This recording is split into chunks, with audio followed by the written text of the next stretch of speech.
Hello and welcome to Legal Wrangle, where we will track major judicial developments that have taken place recently in the world of international taxation. For this, we have selected three important cases. The first one discusses the principles for determining the independence or otherwise of an agent.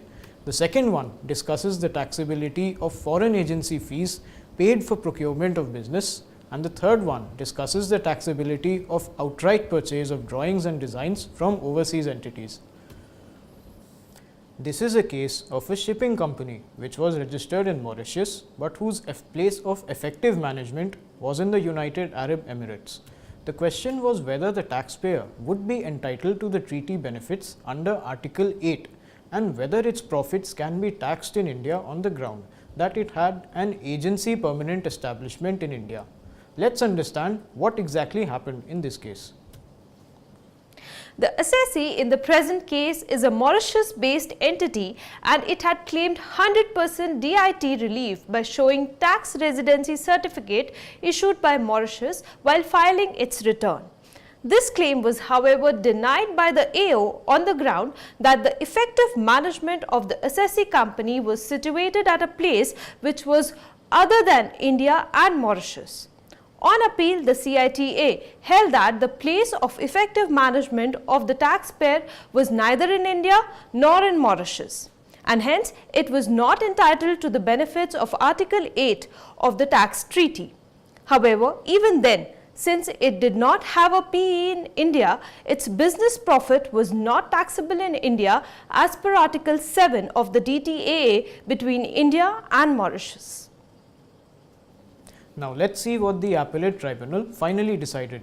The tax department argued that the taxpayer had an agency PE in India in that it had an exclusive agent, Freight Connection India Private Limited, and it should be held to be a dependent agent of the taxpayer.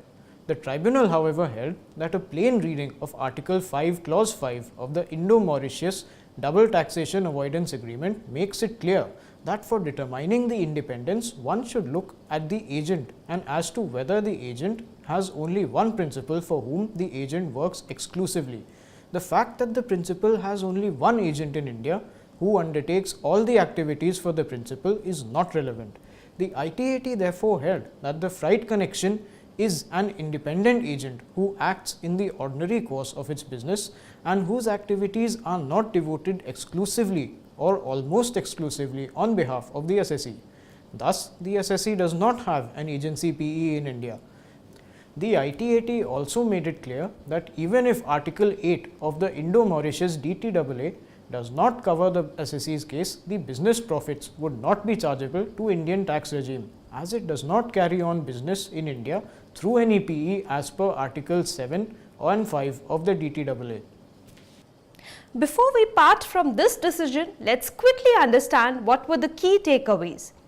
Business profits of a Mauritian entity cannot be charged to tax in India if it does not carry on business in India through a PE as per Article 7 and 5 of the Indo-Mauritian DTA.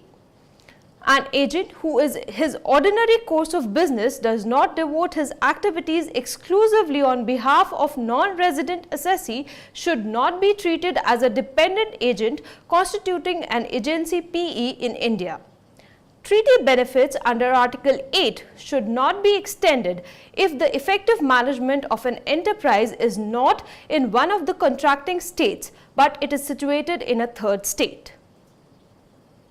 Now, let's move on to our second case, where the writ court was approached to intervene and decide the chargeability of honorarium paid to overseas agents for procurement of business. The assessee in the present case is a public sector company which is engaged in providing engineering consultancy services in hydrocarbon and gas sectors.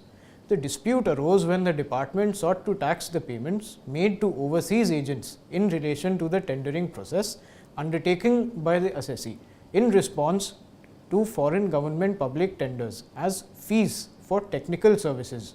When the matter went before the appellate authorities, it was held that the services rendered by foreign agents were mere assistance without any professional setup. Here is the final verdict of High Court. The foreign agent has only helped the company in tendering process and has provided them valuable input for procuring the business in the UAE. There is neither any application of mind by foreign agent nor any independent decision was taken with regard to the goods to be delivered in the whole process of assistance. Therefore, payment made to the overseas agent in respect of services rendered abroad for procuring business is not chargeable to tax as FTS. Now let's move to our last case, where the cost incurred by an Indian entity towards purchase of drawings and designs by an overseas firm was sought to be disallowed by the Indian tax authorities on the ground that no tax at source was withheld when making such payments. During assessment, the revenue observed that the assessee was developing a real estate project in the outskirts of Kolkata, comprising residential towers, bungalows and clubhouses. Since the project was not completed in the relevant year, all construction and related costs were carried to project work in progress account at the year end. The cost of drawings were included in the construction costs. From the details furnished, it transpired that the drawing costs consisted of payments made to overseas entities, namely in Dubai and Singapore respectively. It was also noted that the assessee had not deducted tax at source from these payments made for outright purchase of drawings from these parties. Since no further details were furnished by the assessee, the AO disallowed the entire expenditure under section 40 clause A 1A. Now let's see what Income Tax Appellate Tribunal had decided. Agreement between the assessee company and the non-resident made it clear that the same was for outright purchase of drawings designs with no involvement of technology. Therefore, the payee has only designed and developed dimensional designs for a specific housing project.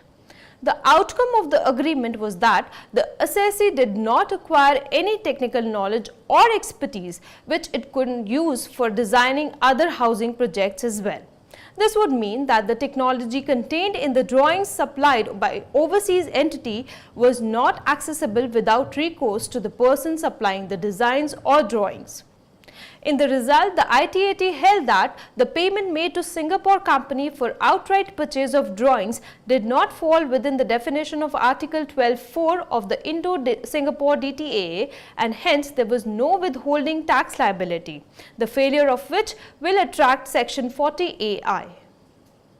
Here are the key takeaways. Payments made to overseas entities for outright purchase of drawings and designs simpliciter will not qualify as FTS if the recipient is unable to use the technology contained therein without any recourse to the person supplying such drawings. Secondly, payments made to individual residents in Dubai for procurement of drawings will fall within residence-based taxation under Article 14 of the Indo-UAE DTAA and hence not chargeable by the source state. With this, we wrap up this episode of Legal Wrangle. Next time, we'll bring you some interesting cases from the world of excise and customs. Keep watching TIOL Tube for our upcoming education video series. Thank you for watching. Goodbye.